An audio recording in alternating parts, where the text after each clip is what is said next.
nirasya sarva sandeham akikritya sudarshanam prakashita rahasyam tam bhajami gurumishvaram.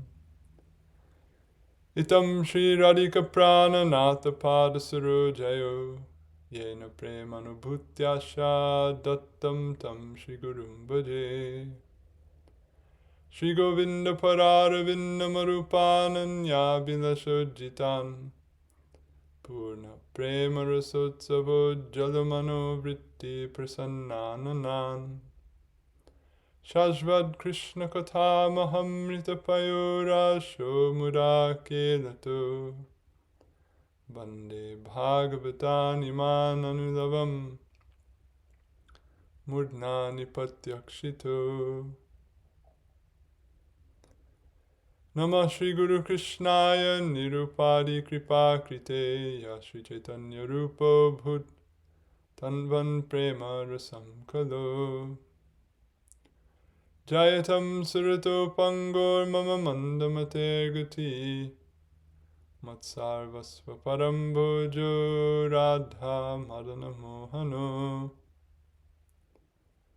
Kuladi Devatamor Madana Mohan Jar Sevak Raghunatha Rup Sanatan Jaya Rupa Sanatana Bhatta Raghunath Shri Jiva Bata Dasa Raghunath Echai Goshai Kori Charana Bandhan Jaha Hoite Vignanasha Bhishta Puran Adadanastrinam Dantair Yacheham Puna Puna Srimad Rupa Parambojo Dhulisyam Janma Janmani Abhirapali Patiputra Kanta Dasya Vilashati Balashvavara Sri Rupa Chintamala Sapti Sangsto Matsvanta Durdanta Haichurastam Raganugami Bhajano Lasamanasanam Shri Radhaya Sahasara Smaratam Brajendhum Shri Rupa Pada Kamala Shrita Chetasame Chitam Satam Nirup Madhukari Atupada Padme Bhakterya Nikilarta Varga Jananiya Brahma Sakshat Krite Anandatishaya Prada Vishaya Jat Sukyat Vimuktir Shri Radha Ramanam Padam Bhaja Yugam Yasya Mahanashrayo Yakarya Brajalokavat Gurutara Premnaiva Tasyai Namah Yaram Ya Nikilagha Sangha Shamani Shrutratritim Sangata Yasvadya Rasikai Sukabdi Janani Dhikarya Mukti Spriham Yadhyata Hridaye Vrajendra Tanuja Premamrita Syandini Saji Yad Hari Bhakta Vrinda Mahita Dhanyeha Padyavali. By the grace of Shri Kali Yuga Pavana, the Svabhajana Vibhajana, Prayojana Prema Purushottam, Karuna Mahasagar, Shri Gauranga Mahaprabhu, and his beloved Parshad, the crest jewel of Gaudiya Vaishnavacharyas, the fulfiller of his heart's desire, Sri Rupa Gosvami Prabhupada. Again, today we'll continue our discussion of Padyavali.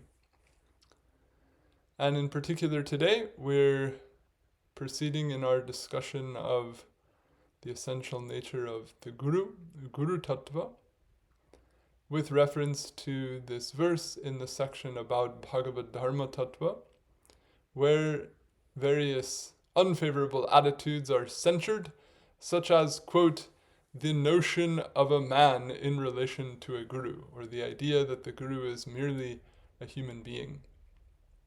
So we've looked at, in the previous discussion, what are the ideal characteristics of a guru, and we've also looked at why and how the scriptures say that the Guru is to be seen or to be worshipped or to be honored, quote, as Krishna, or in a manner that alludes to or recognizes a qualified sense of non-difference between the two. So today we'll further flush out the contours of that difference and non-difference, and we'll also look at other practical considerations that apply in one's relation with the Guru. So we left off last time with a statement of Śrī Viṣṇu Chakravartipad related to the famous statement of Krishna in the 11th canto, where he says, Acharyam mam vijaniyat, that you should know the Acharya to be me. And Vishnu Chakravarti interprets this to mean, you should know the Acharya to be my own, or to be mine, meaning to be a bhakta of mine, to be someone who is absorbed in me. In other words, to be a dear one of mine, and he refers to Das Goswami Pad's point in the Monashiksha, where he describes Guru as Mukunda Preshta, or the favorite, or one who is very dear to Mukunda. So, today we'll proceed from there. So I'm picking up from that point in the same file as last time. So, Śrī Viṣṇu Chakravartipad has thus famously sung of the Guru's being both a bhakta and Sri Bhagavan in his Gurudevashtakam. Sakshad daritvena samasta shastrair uktas tata bhavyate vasadbi kintu praborya priya eva tasya vande guru Shri Charanāravindam. I offer obeisance unto the beautiful lotus feet of the Guru. He who is described by all the Shastras as being Hari in person is also considered so by the Sat, and yet is actually a dear one of Prabhu, meaning a bhakta of Hari. So what's noteworthy in this verse is that he directly juxtaposes these two perspectives together by referring to the statements that we've discussed in the previous classes, that the Guru is to be seen as Bhagavan himself, and the idea that the Guru is a bhakta of Bhagavan. And as something we talked about in the last class, the hermeneutic concept of what they call a periodic sentence, in which a point made at the end of the statement is the point that is being stressed in the sentence. So by the construction of this verse, where he's saying, Sakshad Dharitvena Samasta Shastrir, that he mentions first this Haritva, or this Guru's being Hari directly, or being Hari himself. But then later he says, Kintu, but, so he's acknowledging that, and then he's qualifying that. So it's noteworthy that he's ending on the qualified side, not on the open-ended side, if you will, by saying Kintu Praborya Priya, and then he adds the definitive particle eva, that Praburya Priya eva, that he's only, or he's actually a dear one of Prabhu. So yes, he's said to be Hari. He's considered to be Hari, but he's actually a dear one of Prabhu. So if we look closely at the way that he composes this statement, he's making it, a clear, grounded expression. In other words, that the Guru is a Vaishnava, the Guru is a Bhakta, and he's seen and regarded to be Hari. And then why?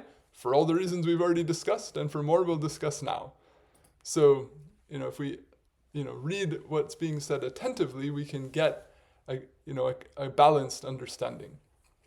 So in addition to the aforesaid understanding of the Guru's oneness with Sri Bhagavan, by virtue of the Guru's being a teacher of knowledge of Sri Bhagavan, meaning this principle of Bhagavan being self-manifest, and therefore the person through whom knowledge of Bhagavan is becoming known is necessarily an agent of Bhagavan, because Bhagavan is manifesting himself through that person. So there's then a recognition of that agent being Bhagavan insofar as Bhagavan is utilizing that agent to reveal himself. So that's one concept of non-difference, and Jiva Gosvami discusses another. So Sri Jivapad also recognizes the dearness to Sri Bhagavan of the Bhakta who is a Guru as another cause of the Guru being regarded as non-different from Bhagavan. So we have the self-manifestation principle, and then we have what we might call the dearness principle. So here in the Bhakti Sandarbha, he speaks of this by saying, Shuddha Bhaktas tu, aka Sri Guru, Shivasya cha, Sri Bhagavata saha abeda drishtim, tad priyatama tve naiva manyante. That many pure bhaktas, however, foster a vision of Sri Guru's and Sri Shiva's non-difference from Sri Bhagavan, specifically because of their being most dear to him. So he's saying this is a vision, in other words, this isn't just a nature of the person, but it's a way that the person is seen. They're seen as such, and why? Because there's this understanding of this profound dearness. And he makes the same point elsewhere in the Krama Sandarbha by saying the non-difference between the Guru and Ishvara and between the two Maheshwaras, namely Shiva and Bhagavan, even when pointed out in this way, that is, even when non-difference between Shiva and Bhagavan is pointed out by a description in Bhagavatam 4.30.28 of Sri Shiva's being Bhagavan's dear friend, is accepted by pure bhaktas. So, pure bhaktas, they accept this concept of non-difference, a recognition of non-difference because of dearness. We gave last time the example, like a messenger. If a messenger on behalf of one kingdom visits the court of another king, then the respect, everything that the way that messenger is treated is, in effect, an expression of how one views and treats the other king. So, because that person is representing the kingdom or the other crown, then one will treat that person with all the honor due to the crown that they represent. So, similarly, there's an idea that one should treat the Guru or treat the Bhakta as profoundly worthy of respect because of the dearness that they have to Bhagavan, because Bhagavan will see, will be attentive to how one treats them. So the import in this regard is that because Sri Bhagavan holds an exalted Bhakta of his who performs the function of the Guru extremely dear, Sri Bhagavan himself is served and pleased when the Guru is served and pleased.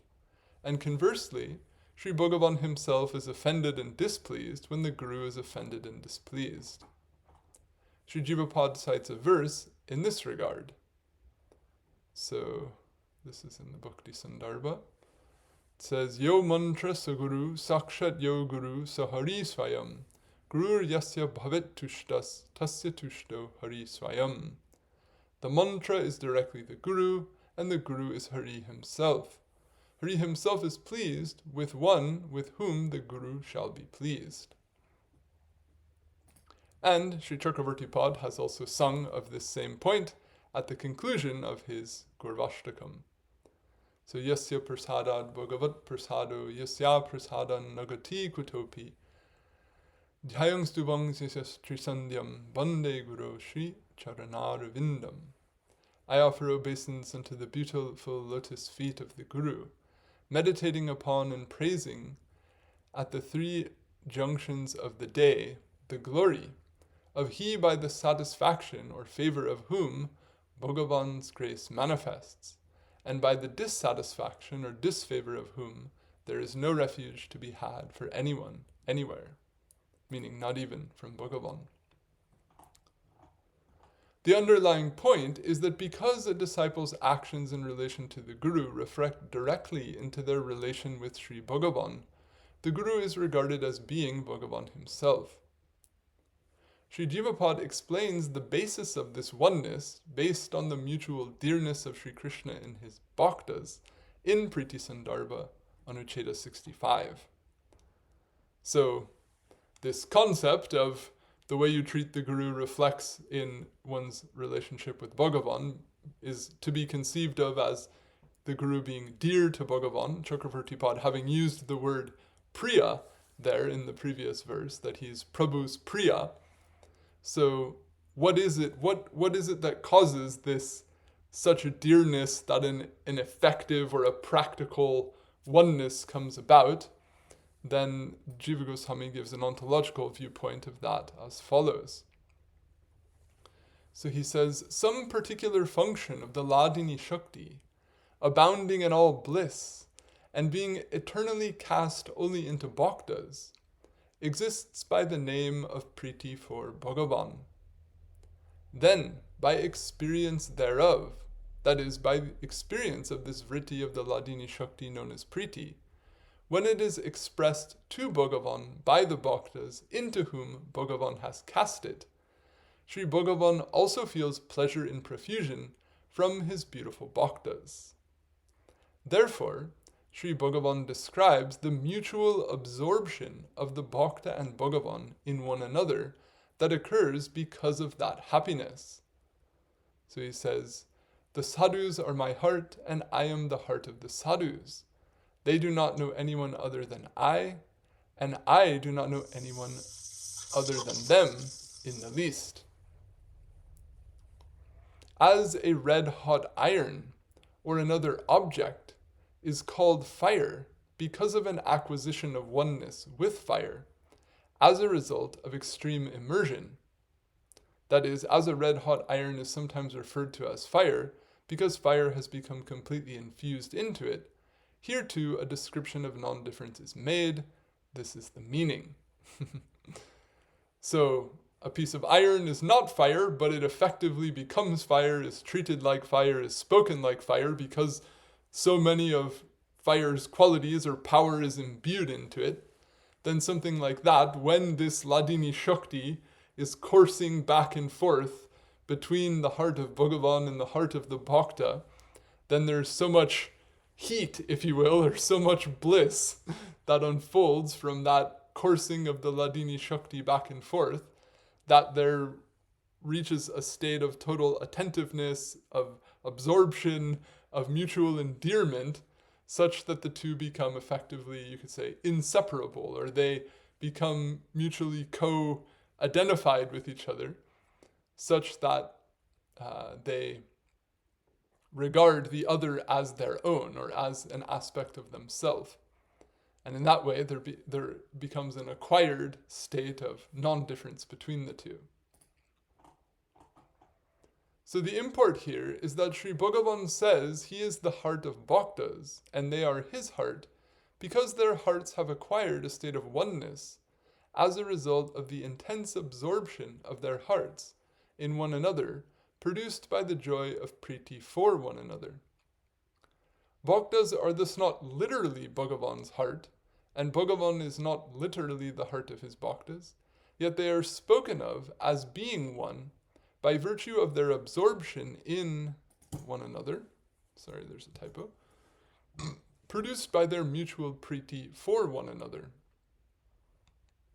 Sri Jivapad's aforecited comment on 1080.34, that Sri Krishna describes the Guru as being himself directly because of the Guru's being, quote, the best of my bhaktas, and, quote, a form of mine in person, by virtue of the Guru's absorption in me, can be understood in the same sense that Sri Jivapad speaks of Bhakta's oneness with Sri Bhagavan here in Priti Sandarbha. So, I have to say, this is something I find fun, is when you pull different statements of the acharyas from very different contexts, but you can see where they speak to the same points or similar points at different times, and then when you bring them together, you can get a vivid sense of what the implication of one is in light of the other, and vice versa. So here, by Jiva Goswami making this remark in commenting on the 10th canto, that the Guru is a form of mine in person by the virtue of the Guru's absorption in me, then through this point in the Priti Sandarbha, we can really get a vivid idea of what he's talking about. So one way to take this is that, maybe from a critical perspective, one might, analyze religious tradition in the context of its power dynamics and how the institution of the guru in Hindu traditions is traditionally how religious power is sustained within society. And then you can look at abuses of that power and then acquire, a critical or a mixed view on the value of this institution. And not without reason. I'm not necessarily opposed to those considerations as being one among many. But here you can say we can balance out that side of things with also something that for the devotionally inclined may be profoundly attractive or beautiful. That why would this institution be there? Is it merely just the religious elite perpetuating their power through doctrine and all of this, or is it actually something that can represent or can be a means to experience and absorb oneself in a sublime spiritual concept of love and in a way of profoundly enriching what would otherwise be mere conventional human relations, but to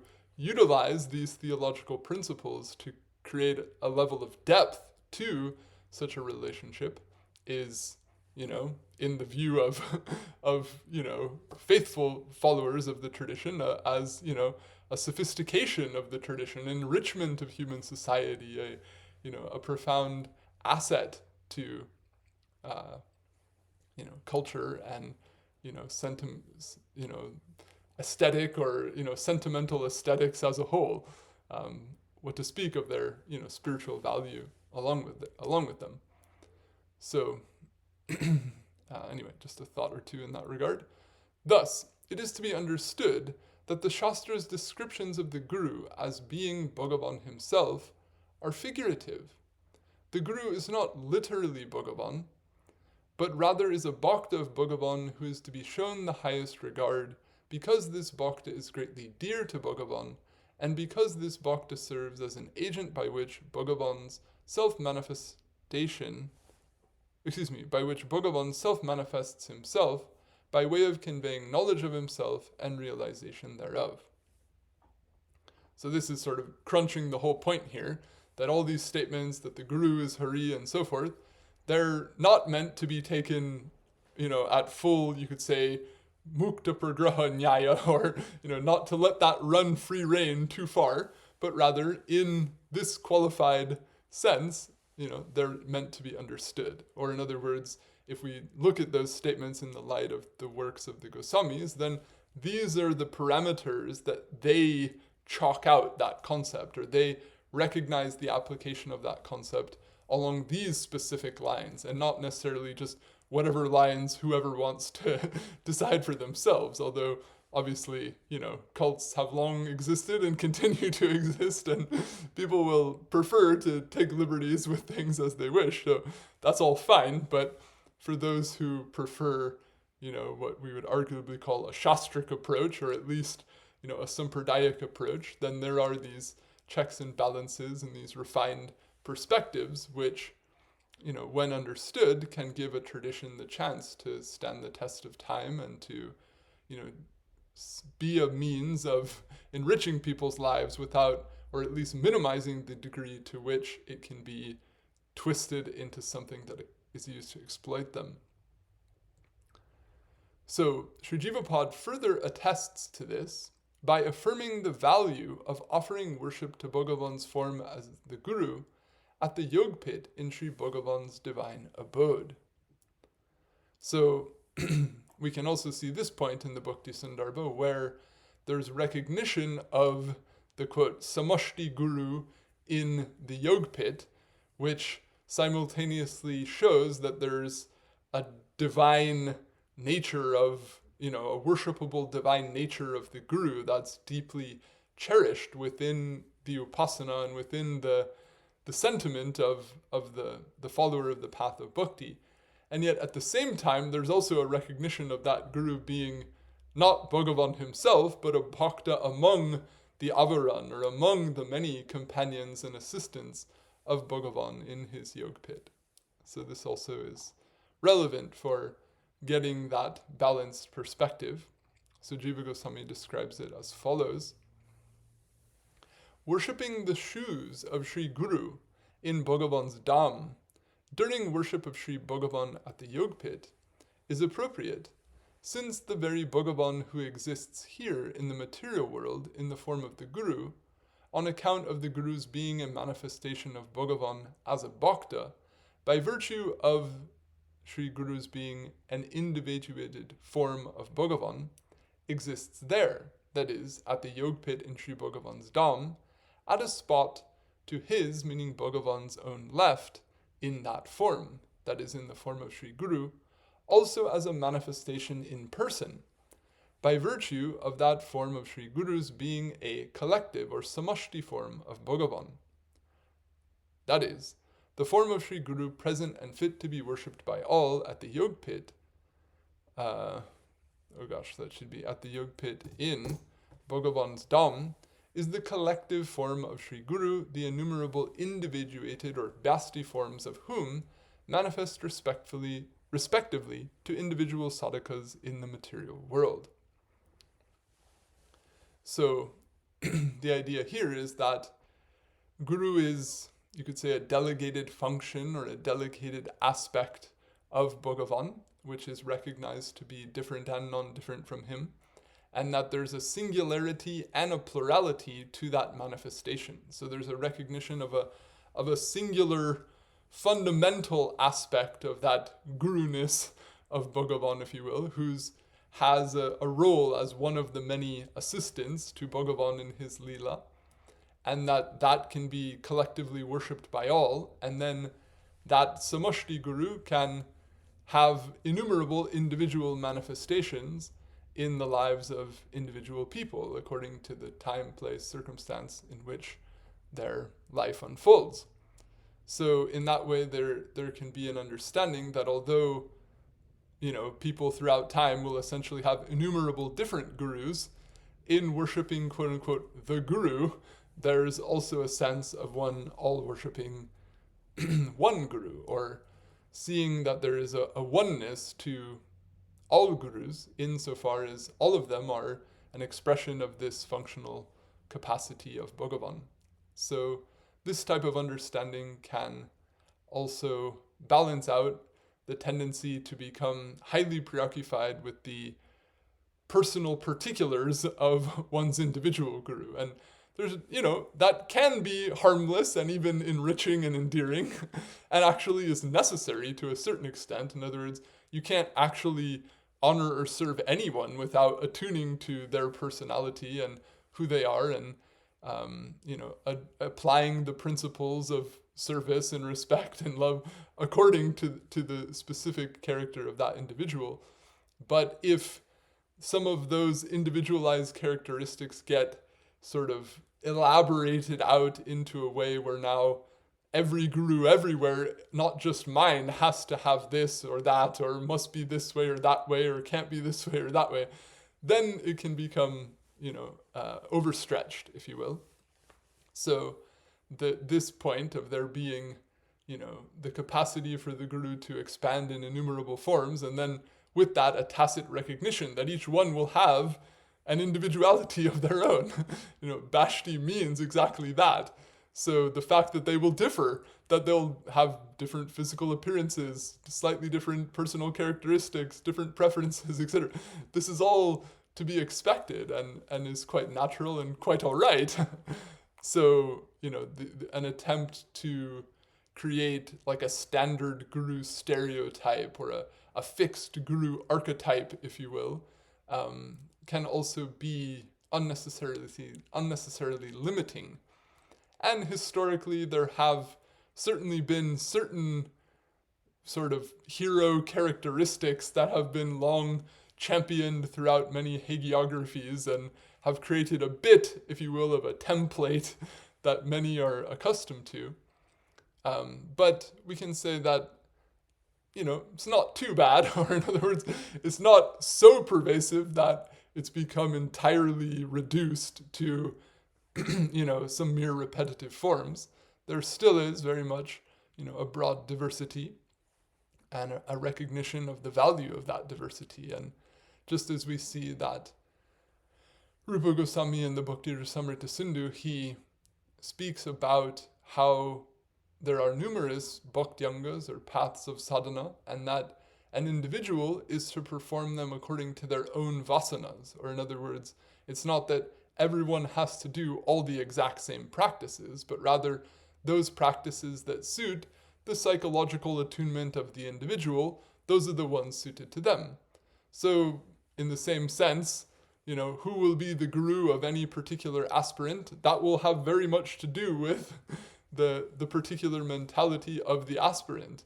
And there'll be, some persons, better suited to that person than others, so to speak. And if that person has enough, patience and self-worth and, education to seek out, what will really be suitable for them, then, they'll be highly benefited by doing that. And by vice versa, if someone doesn't recognize that in the design of this system is a combination of those characteristics and individuality, then they can, undergo some undue friction along the way, which is not necessarily going to, be an ultimate, it's not ultimately perhaps going to inhibit them from ever succeeding, but it simply may not have, they may not have utilized the design of the process given by the acharyas as efficiently as it could have been if they had studied it thoroughly. So, okay, a few thoughts related to this passage.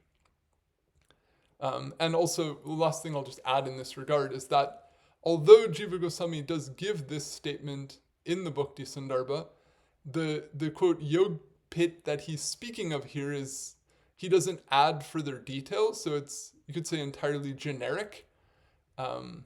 So we don't see that in, much of the popular forms of upasana that have come into the present, at least within the Gaudiya tradition, that a literal practice to the effect of or equivalent to what is described here is commonly found. But if we trace through comments on the Hari Bhakti Vilas and look at how later modalities of upasana have developed in later centuries, we can see how there's, you could say, a trace or a thread of the concept explained here in the modalities that were developed by later writers. So I'm not here to say that, this is, that it all has to just be this way or something like that. I'm here to say that, it's very valuable to recognize this concept, because this concept here is drawn from the Kramadipika and some of the earlier upasana tantra-based literature that the Goswamis drew from as they composed their writings. But as Sanatana Gosvami makes clear in the Hari Bhakti Vilas, when he's quoting from some of these texts and laying out an elaborate form of yogpit upasana, he himself also says in the commentary that this elaborate form of yogpit upasana will not be suitable to the the akantis, or those who are devoted specifically to the Krishna of Braj. So he even acknowledges there that some further attunement or specification of the upasana for the specific Ishta Devata that is being performed for is not only possible, but actually, in one sense, necessary or highly advantageous. And his work wasn't meant to be just a singular standard that was flatly replicated, but a template upon which things could be developed, and indeed were developed by later writers. So anyway, we're not talking about the history of upasana now, but that is another subject matter that's relevant to how sadhana is performed. So coming back to what we have here, Sri Jivapad also affirms the Guru's being essentially distinct from Bhagavan, yet also worshipable, by way of negative assertion, or vyatireg, in a statement of Gopal Champu, in which he censures the act of following a guru in the case of someone who has not fundamentally taken shelter in Bhagavan. Meaning, in the case of someone who does not follow the guru with an understanding that the fundamental purpose of doing so is receiving, is receiving Bhagavan's grace, and self-manifestation through the agency manifest in the form of the Guru. Sorry, I'll have to fix that later. So this is Jiva Goswami's statement, a rather strong remark. He says, Nripo na hari sevita, vyaya kriti na hari yarpaka, kavir na havi varnaka, shrita gurur na harir yashrita, guni na harir tat para, sharala dhīr na krishnashraya, sana vraja ramanugha, sohridi sapta shalyani me. So there's only one point related to our topic, but I included the whole verse just because it makes clear his whole intent. So he says, a king who is not a servant of Hari, a spender who is not an offerer to Hari, a poet who is not a narrator of Hari, a disciple of a guru who is not sheltered in Hari, a virtuous person who is not devoted to Hari, a simple or sincere or unpretentious person who is not sheltered in Hari, and he, that is one who is sheltered in Hari, who is not a follower of the beautiful ladies of Braja. These 7 types of persons are 7 spears in my own heart. Ouch. So, very strong language, right? That to say something is a spear in my heart is to say it's a cause of pain, or it's a cause of, to say the least, disappointment. So, in other words, to be a king but not a servant of Hari. In other words, the king is traditionally worshipped as a representative of Bhagavan and has no greater facility to do good for and serve people and protect the world as anyone. But if that person, with all of that facility and all of that capability, doesn't utilize all of that facility to serve Bhagavan and honor the presence of Bhagavan within all of his subjects by seeing to their well-being, and instead exploits those subjects for his own interest and doesn't offer any worship to Bhagavan, then that's a tragedy. That's a spear in my heart. Similarly, a spender who is not an offerer to Hari. In other words, someone who gives out a lot of charity or who spends greatly on festival arrangements, but who doesn't offer what they're using their money for to Hari, that's unfortunate. That's a misuse. Similarly, a poet who is not a narrator of Hari. Poetry is what drives culture. It's what, causes the whole, cultural sensibility and whole emotional enrichment of life for all people. But if one uses that faculty merely for, the things of, the temporary, the things of, the finite, instead of praising, Hari and the eternality of Hari and his life and his lila and his bhaktas and the love between them, then that's a tragedy. So similarly, a disciple of a guru who is not sheltered in Hari. So if you're going to follow a guru who can teach you about Hari, follow a guru who can teach you about bhakti. Take shelter in a guru because you're sheltered in Hari, because you want to come to Hari, because you want to be a bhakta of Hari. For that reason, come to a guru. In other words, don't take a guru just to learn some art or some, sport, or just to, pursue some worldly benefit as a result of the knowledge or the relationship that one can have, but do so as one sheltered in Hari. So this indicates that, fundamentally there is shelter in Hari, and then there is the acceptance of the guru for the sake of learning the path of bhajan to him. This is how the comments in the Sindhu and the comments in the Bhakti Sandarbha play out, and is something we'll discuss elsewhere fairly soon. Then a virtuous person who is not devoted to Hari. So to have many great qualities is wonderful and will make you likable and enable you to do many good things and have great influence in the world. But if that's not utilized in service to Hari, then that's unfortunate. Similarly, to be simple, to be sincere, is essential to being a bhakta, is essential to having faith in the Shastra and in sadhus and in Bhagavan and all of this.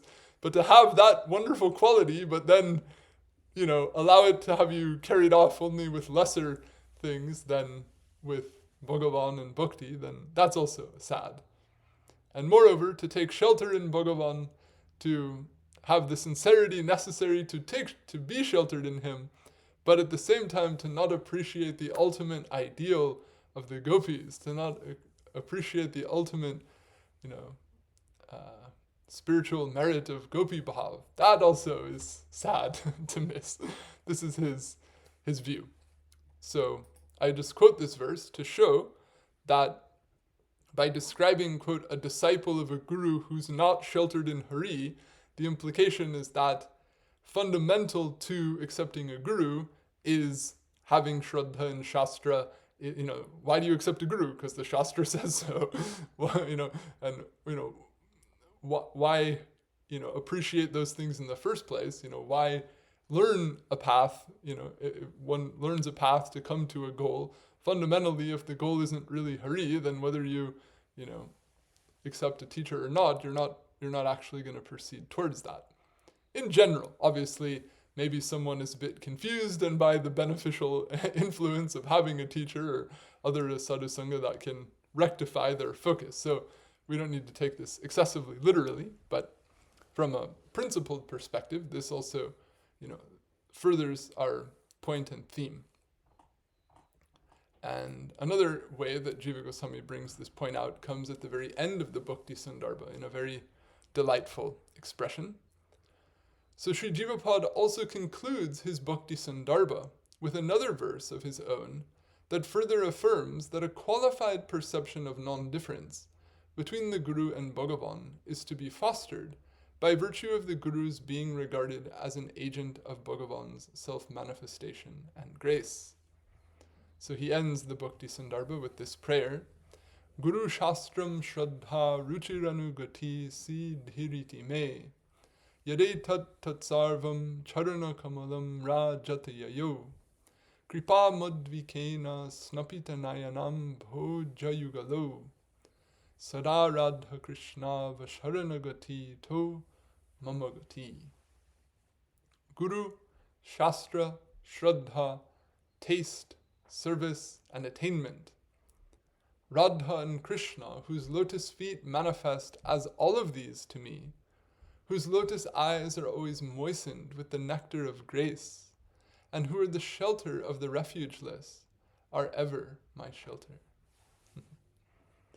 So here recognizing the Guru, the Shastra, the faith that one has, the taste that one feels, the service that one renders, the attainment that one reaches, that all of this is the grace of Radha Krishna. All of this is the grace of Radha Krishna in providing shelter and offering these things. This comes out from the way it's remarked here. So, thus, the proper response to the censure in the verse under discussion of, quote, the idea of a man in relation to gurus, is to regard the guru as an exalted bhakta of Bhagavan, who by virtue of being an agent of Bhagavan's self-manifestation, and being very dear to Bhagavan, is adoringly perceived as a qualified manifestation of Bhagavan, and offered special honor and service uniquely befitting an exalted bhakta who accepts the role of the guru for the benefit of a disciple. So that's sort of the whole commentary in a nutshell. That's the whole point. This ideal attitude is encapsulated in the following verse from Narada Pancharatra, which also comes in the Sandarbhas and the Hari Bhakti Vilas.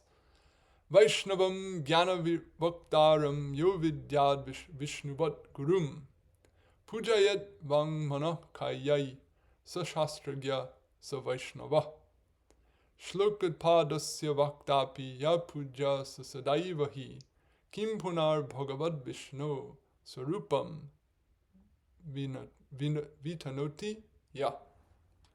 One who can recognize a Vaishnav Guru and teacher of knowledge to be like Vishnu and worship him with one's speech, mind, and body is a knower of Shastra and a Vaishnava. Even one who is a teacher of a quarter of a verse is certainly always worshipable, So how much more so is one who reveals the nature of Bhagavan Vishnu? So there are a number of statements in the Niti Shastra that say, one cannot repay their debt to someone who teaches you even one word in one line of a shloka. So there's many statements that evoke a sense of profound gratitude for the preservation of knowledge and the distribution of knowledge, as it's knowledge that is the bedrock of all civil society and all deep and enriching, meaningful experience. So to have profound gratitude and recognition for the value of receiving that is the basis of a very happy life and of deeply not only receiving but appreciating all of the finer things that one can learn beyond just 1/4 of a verse. So this is what they call a kaimutya nyaya. If even someone who teaches you one word is worshipable, then what about someone who reveals to you, the ultimate reality, or gives you the most precious and ultimate knowledge of all? Then how much gratitude should we have to that person?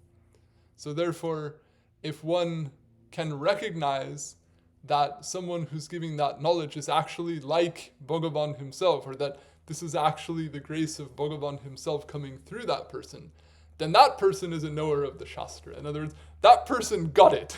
That person grasped the whole thing and what's going on. So that person is a Vaishnava. This is how we can take it. It should also be understood in this regard, however, that although the, quote, idea of a man in relation to gurus is centered in the verse under discussion, and although the aforecited verses from Narad Pancharatra, Srimad Bhagavatam, and elsewhere teach that the guru is to be seen as a manifestation of Bhagavan, that is, to be worthy of honor, quote, like Vishnu, or Vishnuvat, as it was said in this last verse, quote, there is no implication in these statements that one should regard the guru as omniscient or infallible. So now we're going to come to the other side of this. These are the qualified lines and attitudes and perspectives by which the worshipability, the divinity of the guru and so forth is seen. So we can chalk that out, and then it's also important to also show what's not inside, those parameters, so to speak. So rather, the Shastra, as well as all genuine gurus, teach that a guru can also on occasion make errors or exhibit shortcomings, and disciples are not meant to fail to discern such errors and shortcomings, blindly follow their gurus, or replicate those errors or shortcomings in their own actions or speech. This can be evidenced in a pair of statements in the Taittiriya Upanishad, which are part of a set of instructions given by an acharya to his students at the time of their graduation from Gurukul. Now, this is a bit of an obscure reference, and it's not found in any of the Goswami's works, so you might say, why are you bringing this here? And, I'm not here to try to pop any bubbles or, focus on the negative side of things, but I can say that, my Guru Maharaj personally took the time to teach me this verse and, thought it was important to make this point known, and shows, and gives the balanced side of things. So where this comes from is a set of statements in the Taittiriya Upanishad that is spoken at the time of, I think it's called Samavartana, or the graduation from the Gurukul, where there's a ceremony performed and a bathing ritual is performed and a final dakshina is given and a final set of guidelines and blessings is given to the students now that they've graduated from Gurukul and are going to go home back to their houses. This is in the ancient boarding school system where they live in the Gurukul for many years, and then when they graduate and finish, then they go home, and then they, gradually their marriages take place, and they, take on, the adult life as a grihasta. So in the course of these final statements of an acharya that he says to these graduating students, he makes the following. This pair of lines is also found. This isn't the whole set of statements, but it's some of them. So he says, Yanavadanyani karmani tani sevitan vyani no itarani. yanyasmakam sucharitani tani tvayopasyani no itarani. Sorry, I'm not pronouncing that very well. Says, those acts which are unobjectionable are to be practiced, and not others. Those which are fine deeds of ours are to be honored by you, and not others.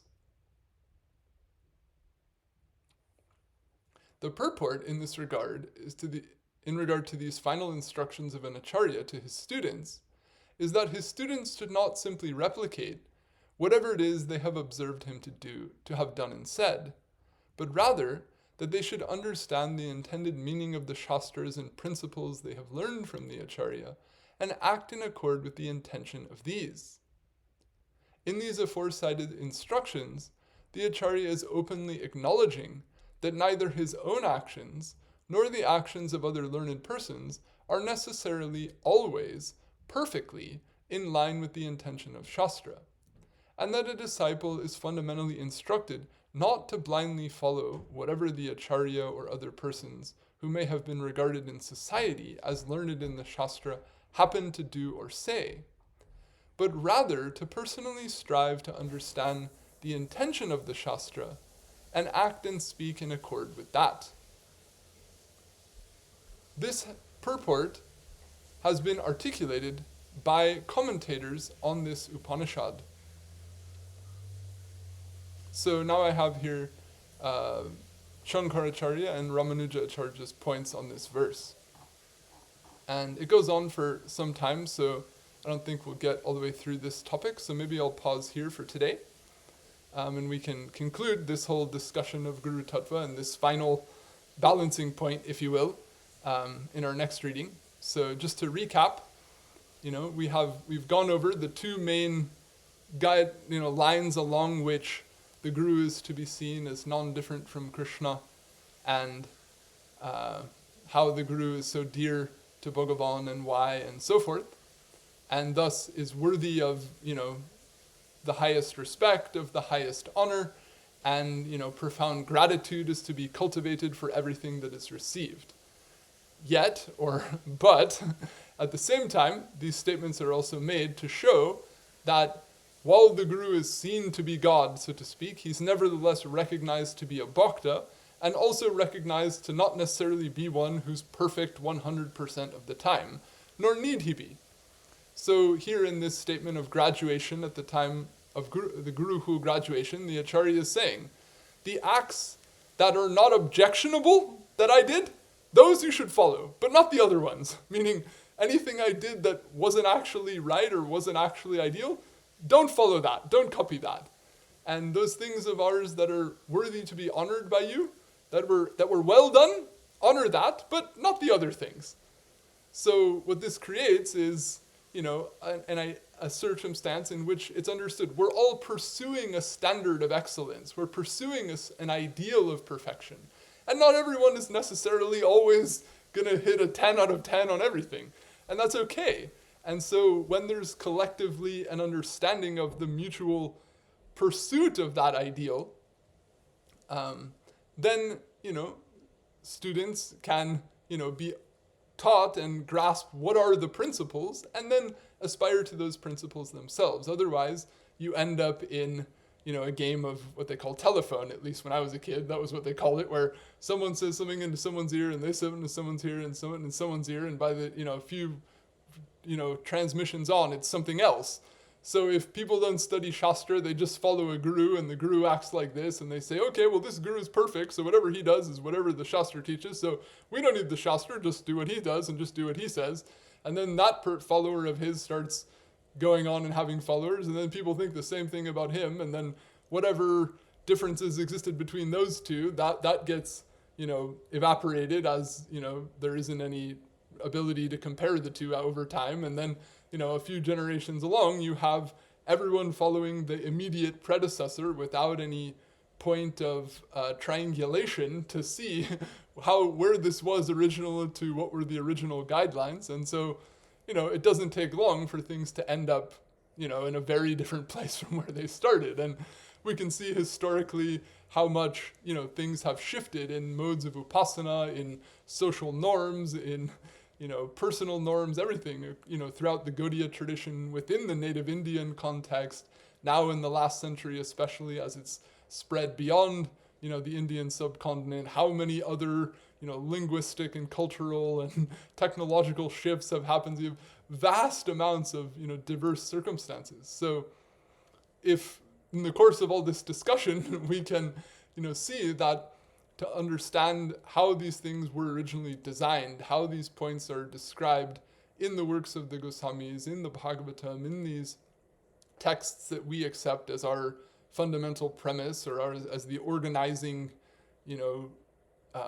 fundaments of our tradition, then, by keeping that alive, by recognizing that, by culturing that, then over time we can navigate the shifts in society and the shifts in culture and language and all these things over time with some, balance points or ways of triangulating, where we are and where we want to be and what's ideal and what's personal and what's a principle and what's necessary and what's optional and all of this. And so by having this type of discussion and by understanding these principles, there's a chance to keep the tradition culturally relevant and prevent it from becoming just an antiquated form of, replication of formalities, but to keep it, living, so to speak, and vetted and audited, if you will, such that it will continue to serve and enrich the lives of people and lead to actualization of the ideals to which it was dedicated. That's the hope. So I think I'll conclude here for today. If anyone has any comments, questions, corrections, feedback of any other type, please feel free to share. Yes, Vidyaji, I think I see your hand. Yes. Thank you. I was wondering if you can just simply answer to simple question. In some cases, some people, some devotees called certain influential historical figures as Bhagavan in our tradition.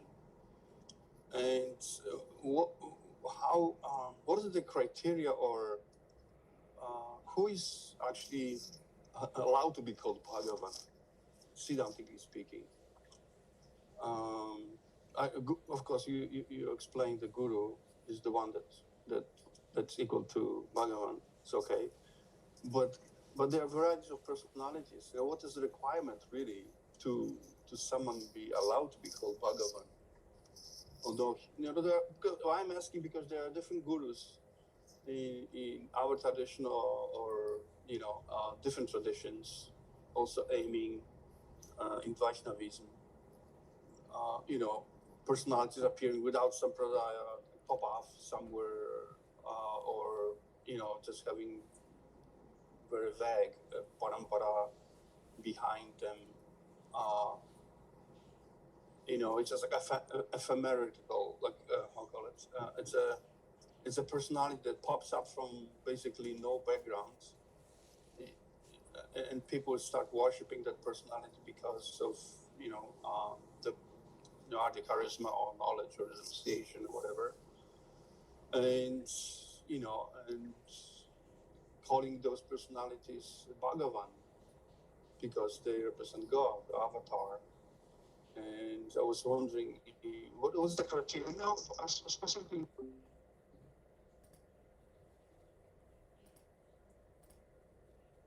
Okay, just a sec.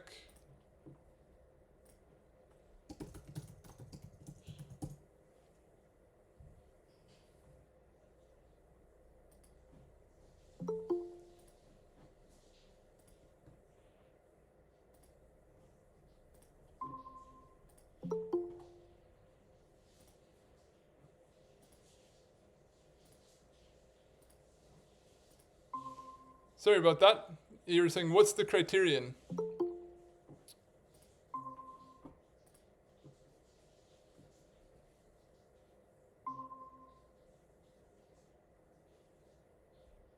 I think I heard most all of what you were saying. You were just saying, what's the criterion for the usage of this word, right?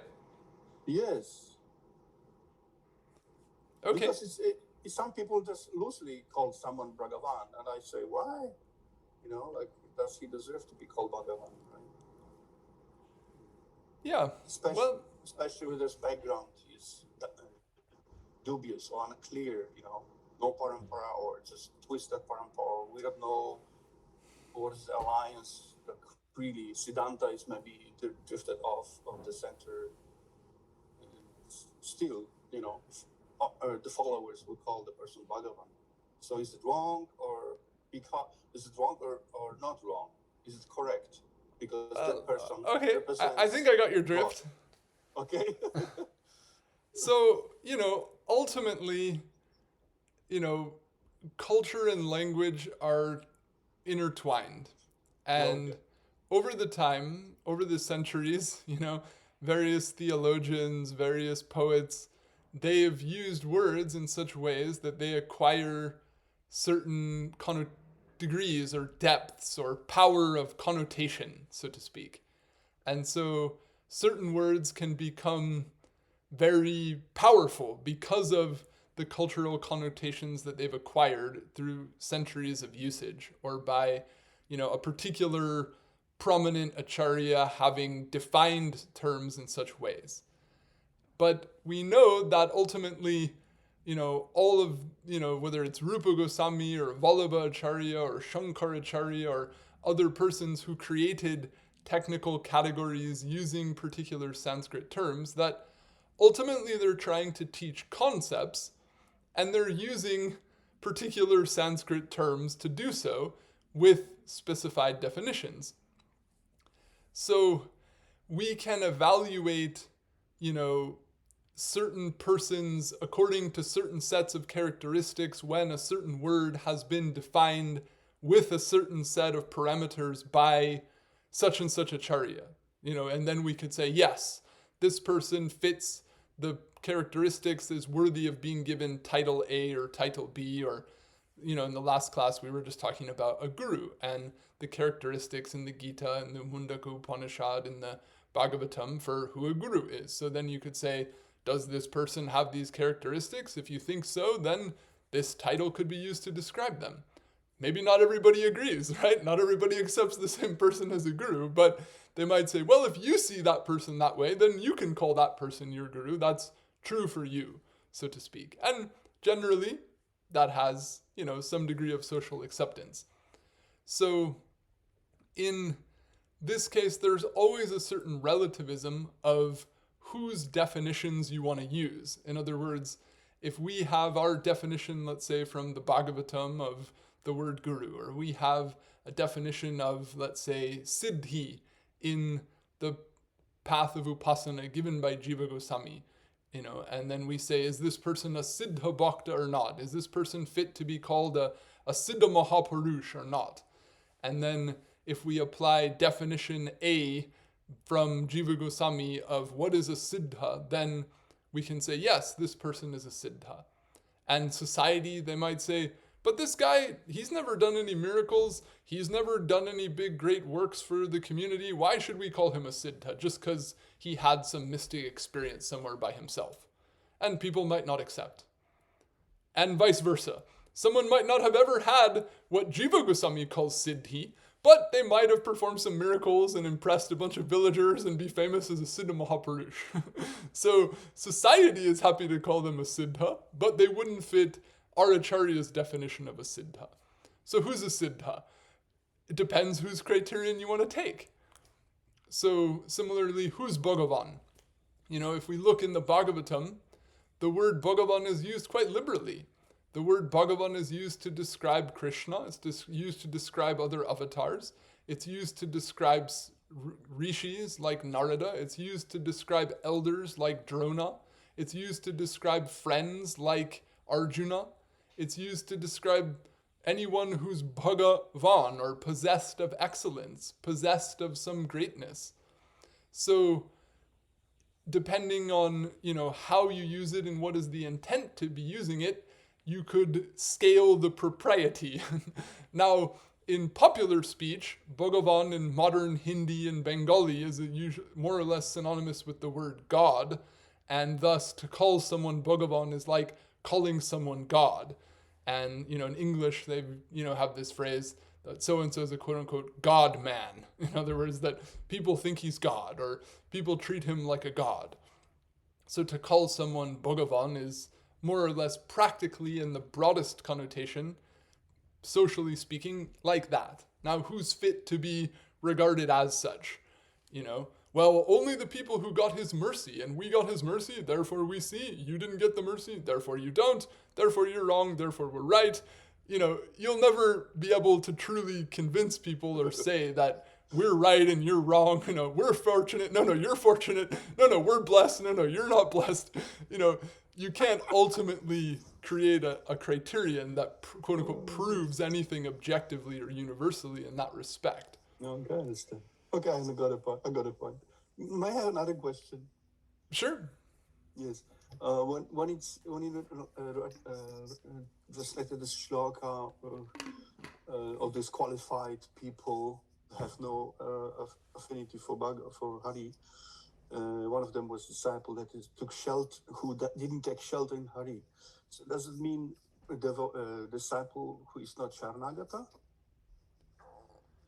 Or is anything else?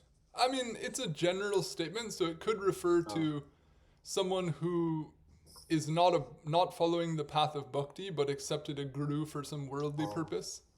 Okay. Or, perhaps more cuttingly, you could take it as someone who accepted a guru for the sake of getting some status in the Vaishnav society as being part of the group, or as being a sort of an upstanding member of society, but who at heart truly doesn't actually want to devote themselves to Bhagavan. Like Sanatana Gosvami, in his comments on the definition of a Kanishta Adhikari, that's one interpretation that he gives when it says that the Kanishta worships Hari in the deity, but not in others, means, and that he interprets it that the person does puja to the deity in public so that other people think he's an upstanding religious person, so that he gets respect for himself in society. But he doesn't actually really respect other people or actually really deeply follow the practice, but he wants the social facility of being an upstanding member of the religious community. So he does puja. Or you could say, so he accepted the guru, or so he became dikshita, because that's how you can be perceived as being of in-group status or of being elite status. And therefore, it's not as it's meant to be, even though that act in and of itself is not an act to be censured. It's a good thing, so to speak. It's good that they do puja, or it's good that they take diksha from a guru. But because it's not genuinely part of, or a sincere attempt to follow the path of Sharanagati, then it becomes heartbreaking, or then it becomes twisted. Okay, I understand. I'm basically hypocrite or motivated person. Okay, thank you.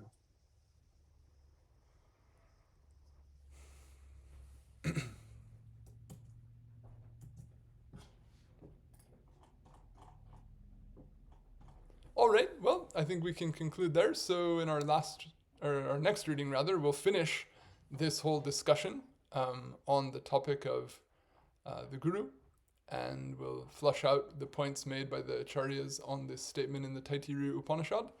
And then we'll come to part 3 of this long section on Bhagavad-dharma-tattva, and we'll begin the discussion, if we get time, of that, which primarily will deal with Vaishnavas and caste, and how Vaishnavas are to be respected, and what is the role of caste in the context of Vaishnavism. This is also an elaborate subject matter, which our acharyas have discussed at length, and which is referred to in our verse under discussion when it says that we shouldn't judge a Vaishnava by their caste, or we shouldn't have this idea of caste in regard to a Vaishnava. So what is the exact scope of that statement meant to mean?